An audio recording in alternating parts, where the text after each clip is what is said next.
拉姆納拉揚拉姆，駕駛飛機是有一套技術的，萬物都有它自己的語言，你該如何理解它呢？你會通過所有語言的本質來理解它，那就是的聲音。這個詞告訴你，如果你追隨，你將到達那個宇宙是聲音的海洋，把當作你的咒語來接受吧。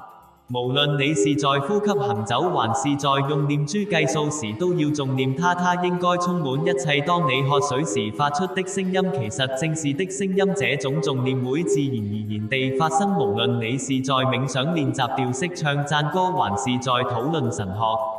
它們就像鍛鍊身體的工具，就像啞鈴能讓鍛鍊更輕鬆一樣。這個詞也正是如此，它提醒你重念的重要性。當你開始重念時，將會逐漸接管一切。